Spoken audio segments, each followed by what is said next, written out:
So it's my great pleasure to introduce our speaker today, John Christian. And there he is. And John is a dear friend of mine. I first met him back in August of 1985 in England at the Fellowship Family Gathering that year. And John impressed me then, and he continues, has always impressed me since, is this fellow that just emanates a great deal of love, with a beautiful smile and a wonderful sense of humor. John is, he discovered Paul Solomon during those years, and Paul, he shared with us many times, has really changed his life.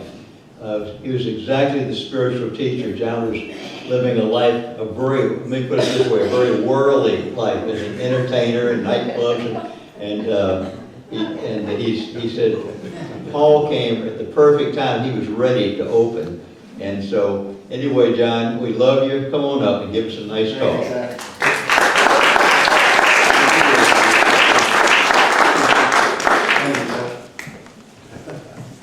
Okay.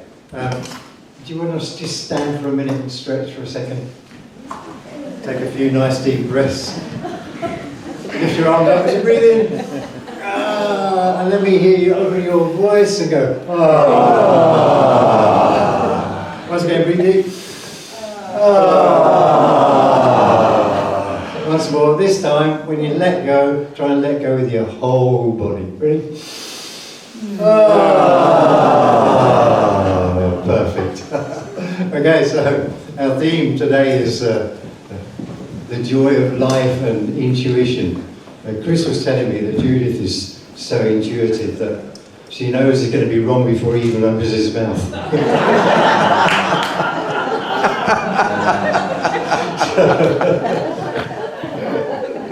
going to deny that, Judith, are you? All right, so we're going to start with an attunement song. I love to use this song like a prayer, and it was written by Annie Wolf, who was one of our members of the fellowship, and she played Meredith Magdalena in the Davidson Affair, and when she sang, every hair on the back of your neck took off. So it was beautiful. So this is Annie's song. Please feel free to close your eyes and just dive deep inside to your heart of hearts and to your breath of life. Okay, close your eyes. Turn within.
Spirit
Breathe. Fill yourself with the breath of life. And when you exhale, let go. Let go and let God. Let go and let good. Okay. So, I have a question for you. How many of you would have done something differently in your life or in your business if you trusted your intuition? Let's have a show of hands. Nearly every hand goes up in the room. Okay. So, for me, my experience of intuition is, as a child, all I could see was light. I didn't know how to think about it because I hadn't learned to think. So I was in that innocent space that the Bible talks about, make thyself as a child. And it was a place of pure bliss where I just knew from my tummy brain rather than this thinking brain that I was taken care of, that I lived in this ocean of light. I already knew everything I needed to know, but I didn't know how to even contemplate that on a thought level. And then I was sent to school. And I was told to learn to think, and to me that was so slow. I would sit in the classroom and I would watch the teacher's thoughts and feelings coming out of them as ringlets of energy, depending on what they were thinking, what they were saying. I watched it go through me, and I watched it go through the children, and I watched those energies change the whole classroom.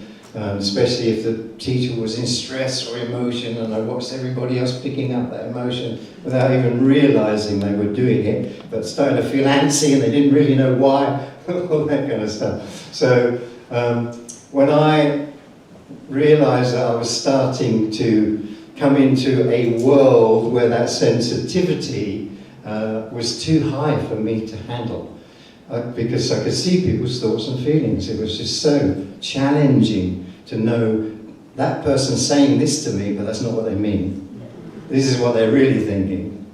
So to see that and to feel that, you don't just see it, you actually feel it with every center of the chakras in your body.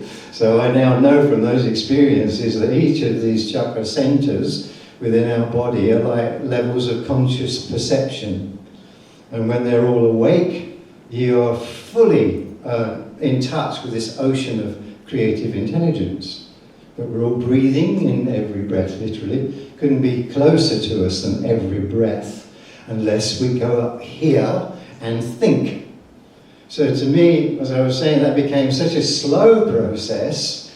I kind of got distracted. I'm looking at the light in the trees and the flowers and out the window like that. So when I was at school, that became unattentive, thick, stupid, idiot boy. So I learned fear.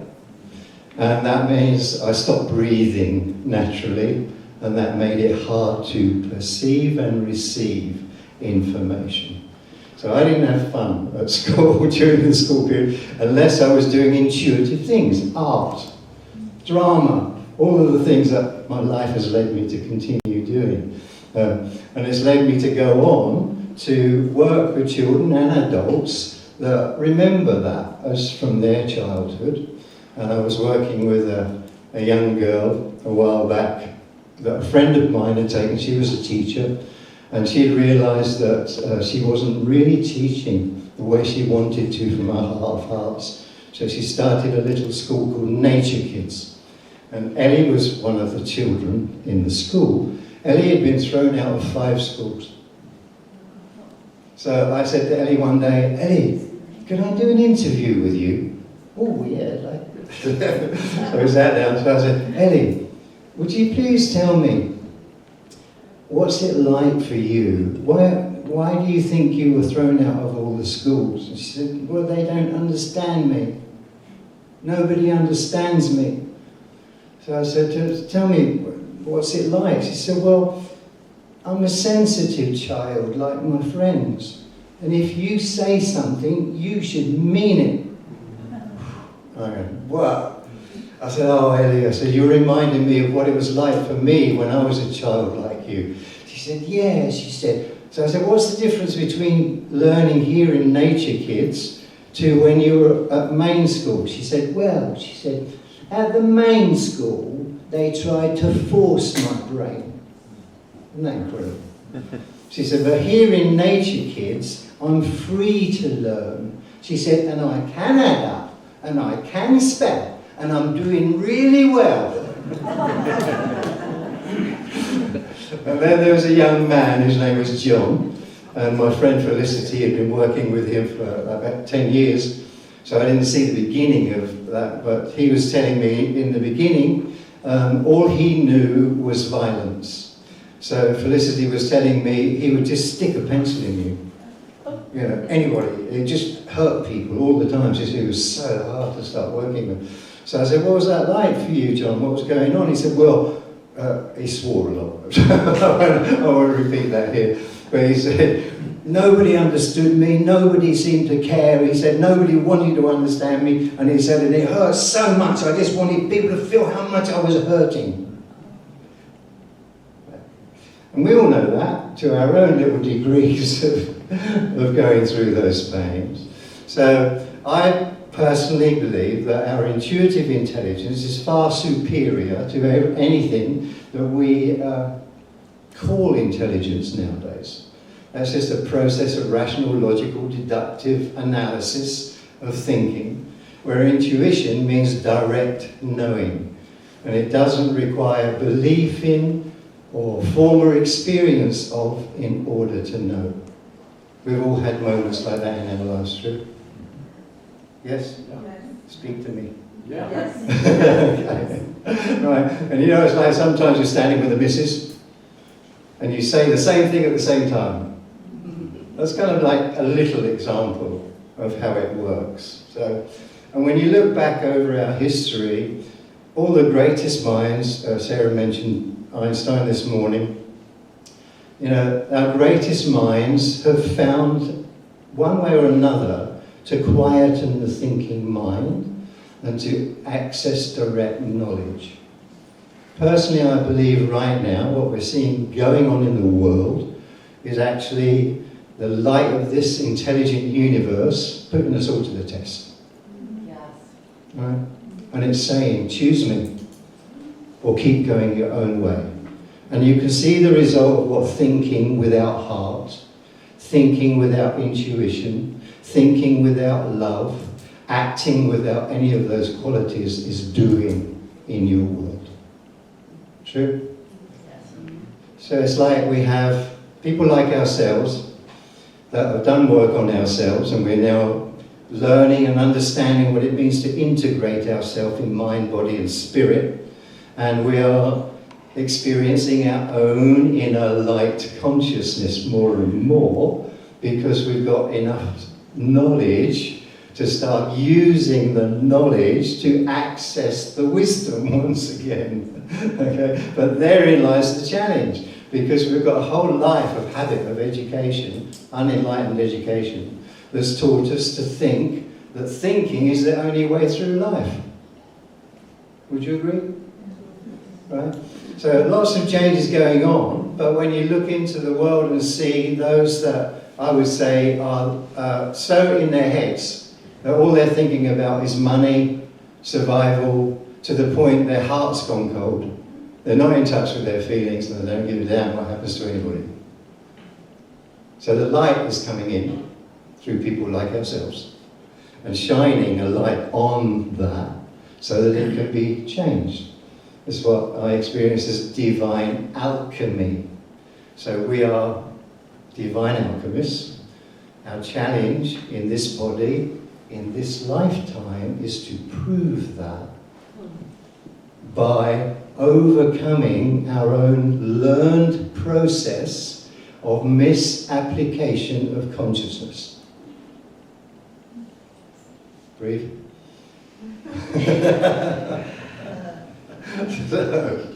And that's personal responsibility, and that's the thing that Paul really nailed again and again and again. And he said, in this lifetime, if we don't get this, we're lemmings running over to the edge. Tamerson, who you saw there, our Japanese master that joined us, Tamerson gave many talks, and she says since childhood she'd been saying this to people. Stop thinking, feel and follow. Feel and follow. How many of you find that difficult to do? Yeah. It's a challenge, isn't it? So how do we change that? We've got to recognise we've been conditioned to take our life force up from this tummy brain, up into the head, and we're using the tip of the iceberg energy to try and create with. Through pure thinking that lacks light, lacks inspiration, lacks creativity, unless we tune the instrument. And that's what inner light consciousness is about. It's what our whole life is about in this mystery school of life. I am the instrument. How do I notice when I go out of tune? What have I learned to think?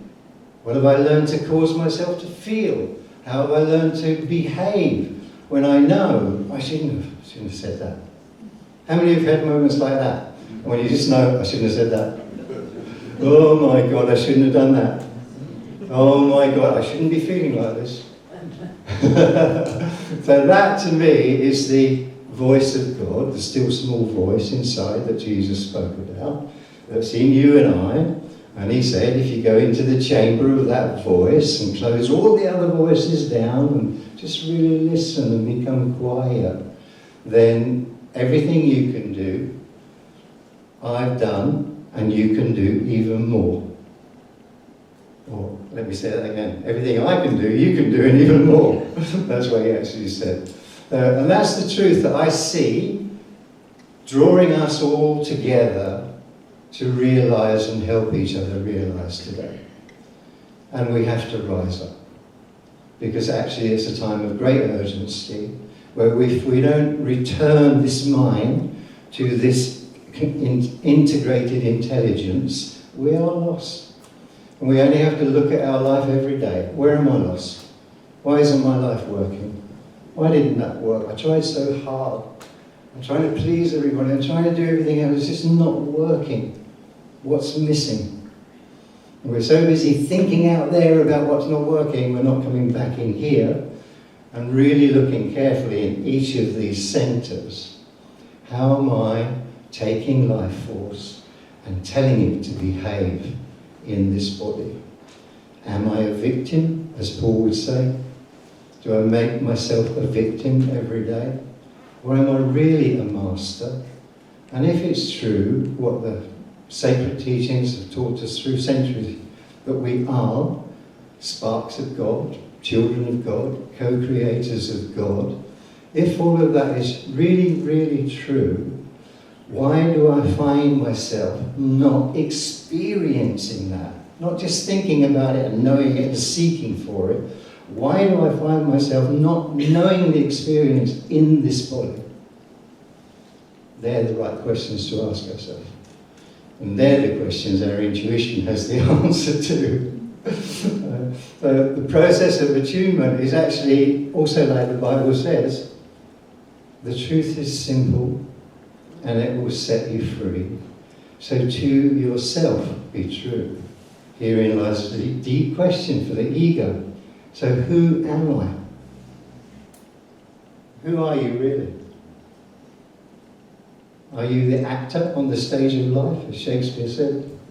Just playing a load of different roles, just running around, like a chicken with your head cut off trying to find yourself.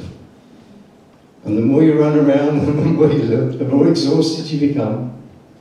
And the inner voice is going, would you please stop?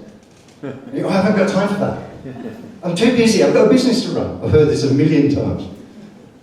From businessmen especially. I haven't got time for that. What's all this meditation stuff? That's a load of old rubbish. What would my mates think if I start telling them I'm meditating? Well, stop drinking. What do you mean, like, clean this body up? What's my diet? What a load of old rubbish. You need to tell my mates that. Yeah. Which I've had to do in corporate training situations. But they recognise the truth when you say, okay, how many times have you heard a voice inside your heart saying, you shouldn't have said that? Everybody knows it. True? Yes. Right? So if we're so intelligent to know that, why are we so dumb to not do something about what we know? And that's where we've really got to get in gear now, because we don't have time to waste, because it's all energy. So if we keep wasting energy instead of really bringing the light in and on our own personal level holding ourselves accountable for every thought, every emotion we create, every word we speak, every action we put into motion, if we don't take responsibility, how are we ever going to know we are in the likeness of a creative intelligence we call God, for want of a better description? And the God I've met has nothing to do with anything I've ever read in the Bible or ever heard about. It was pure stream of divine, creative, unconditional, all-forgiving love flowing through this brain into this body. And that changes your ego pretty fast. It's an alchemical, transformational experience that's at our fingertips if we are willing to do the work, which simply means bring the mind to the breath. Bring the breath to the heart in focused, concentrated attention. Try it now. Right. Take a deep breath. Use your mind to engage your heart. Don't just think your heart, breathe into your heart. So you're bringing the breath of life, which is God. You're helping God to breathe into your heart. That's your responsibility on this physical level, is to meet the breath of life halfway by letting it in. If you don't let the light in, you can't feel it and it can't help you. So you're only going to run like a car with minimal fuel in the tank, trying to go 1,000 miles when there's no fuel there. So as you breathe in right now, connect the mind with the breath. Use the mind wisely to come to the heart. Feel as if you're actually breathing with your heart and exhaling with your heart. And then breathe into the solar plexus, and this is the center of our true intelligence. So intuition is much more about feeling than thinking. And just ask yourself in this moment, ask your intuition. Intuition. Is there anything in my thinking that I should change right now? Right here, right now. Not tomorrow, some other time, but right here, right now. Intuition. What should I change in me right now that I know, I absolutely know would be good for me, but I don't very often do? And will you do it right now? Will you be an alchemist in this moment and change yourself right here, right now, in this body, in this lifetime, in this moment? in this ocean of light.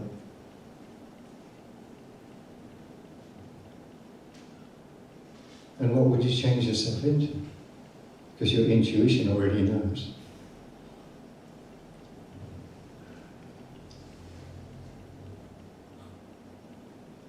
It's already telling you how to think properly, how to feel properly, how to be in your body properly. So you're actually bringing, by your effort, the light of the Christos into every cell of this body, right here, right now, on this earth. That's what it means to bring the light from the top of the mountain into the earth.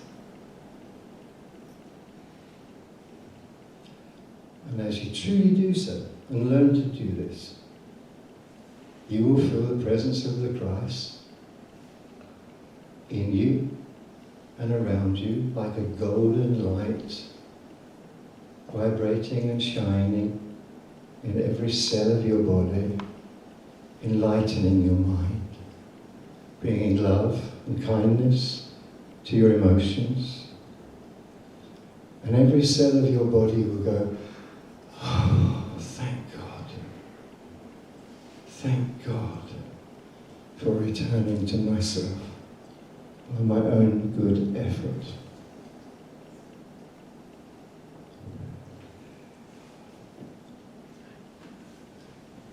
We are one. You are inside me. Every step I take, you're there. Every breath I breathe, we share. We are one. We are one. You are inside me. Every step I take, you're there. Every breath I breathe, we share. We are one. Amen.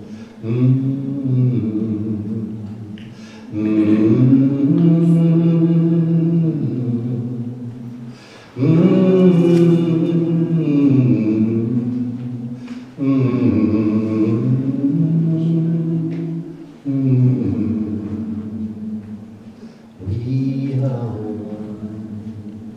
You are inside me. Every step I take, you're there. Every breath I breathe, we share. We are one. So ask the Christ light. It's not just Jesus, a personality. It was the light of consciousness that Jesus brought. Ask that light in you, which he told you is you. Ask that Christ light to come to the fore, to the front of your mind, to the front of your heart, to the front of your emotions, to the heart of every cell of your body, as a golden vibration of life force energy.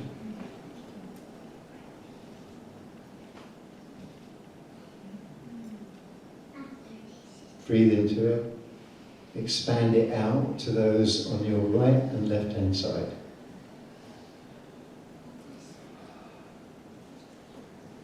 And breathe with them. Imagine you're breathing one breath with them. You're one body, one breath. On the count of 3, we'll all breathe together. 1, 2, 3. Breathe the golden light of the Christos. As you exhale, breathe it out to those around you. Feel them, don't just think them. Feel them as if you were breathing with their body.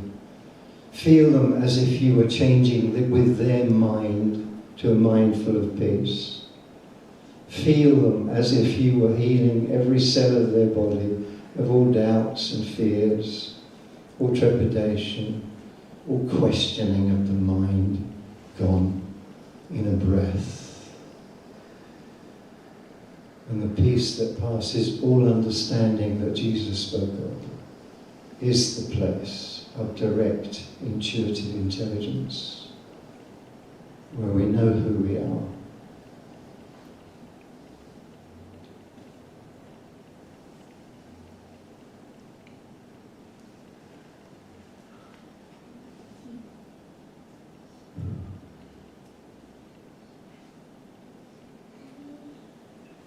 I'm going to share with you my favourite Paul Solomon reading, which give you an introduction to the source of wisdom that has kept me coming to this fellowship over the years, through Paul and through each of us that have been blessed to be drawn onto this path by actually facing all of the challenges of our egos that say, oh, I don't want to do that.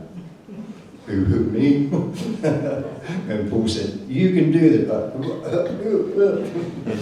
Okay, so, and he would put us in positions where we really didn't think we could do it, just so we could find out we could. That's the way he taught. It was a challenge and a blessing. Okay. No, I love this reading.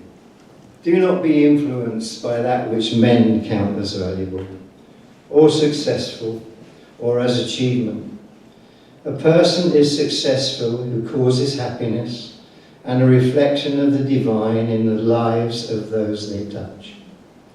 If there is never the building of a talent, or the accomplishment of money, or a recognized accomplishment of any kind in a life, yet that soul provides happiness and fosters growth spiritually in others, bringing pleasure into the life of others and ease in communications, then that one has succeeded at the level of the soul.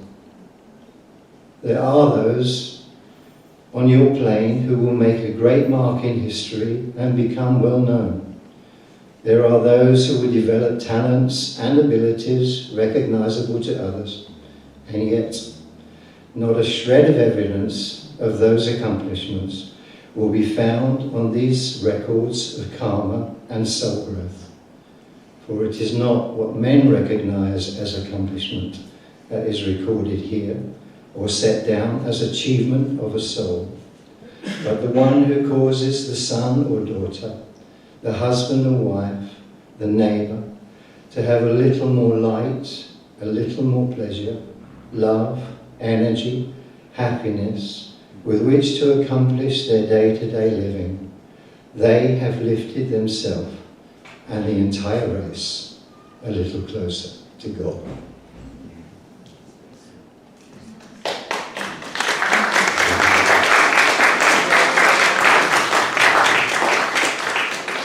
I've still got 5 minutes. Anybody have any questions? Which Paul Solomon reading was that? Is there a number to it? Oh, yeah. Is Repeat- there a number to that? Yeah, I'll give it to you. Repeat it. Yeah.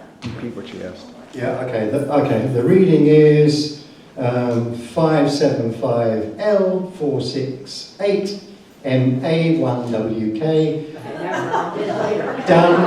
done in New York on April the 28th, 1975, which was just about the time when I came to know him.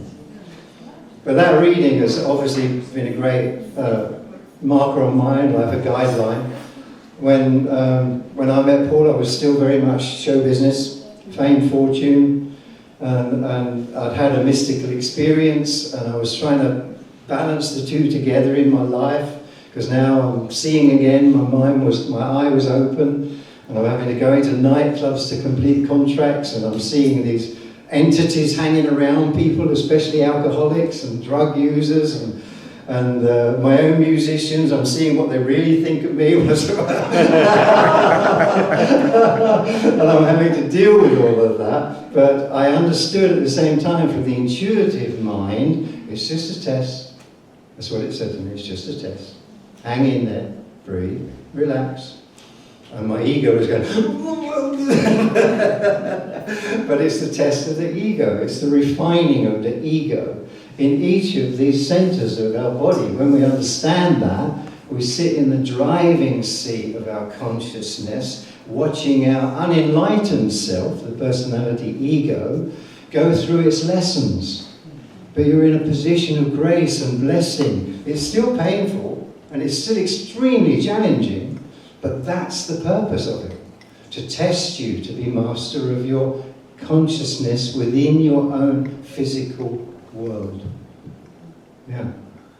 So it's all by the grace of God. I call it divine alchemy. Yeah, we are divine alchemists, there's no question about it.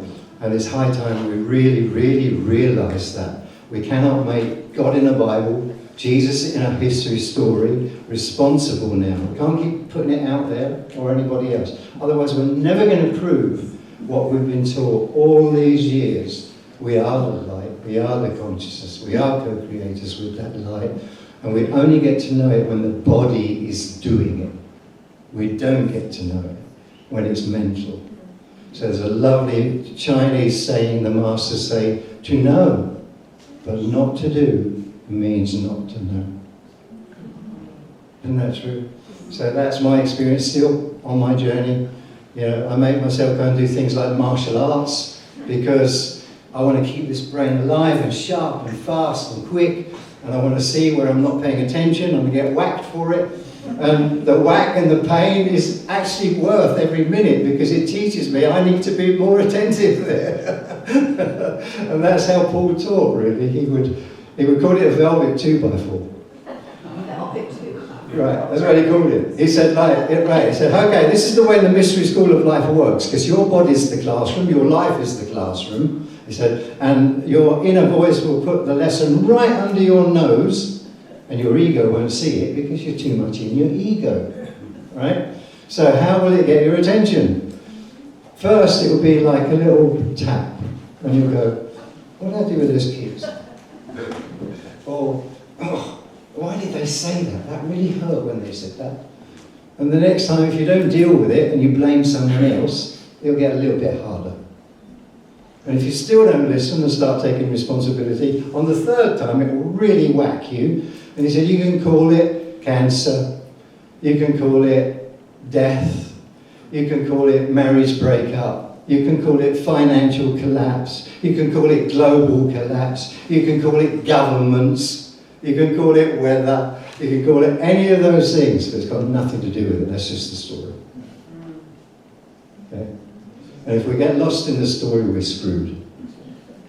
And we're all seeing that right now. I've got finished now, but we're all seeing we cannot allow ourselves, this mind, to get caught in the story, which is designed to divide us. And it can only divide us if we are not whole and integrated. That's all. Simply said. Thank you very much indeed.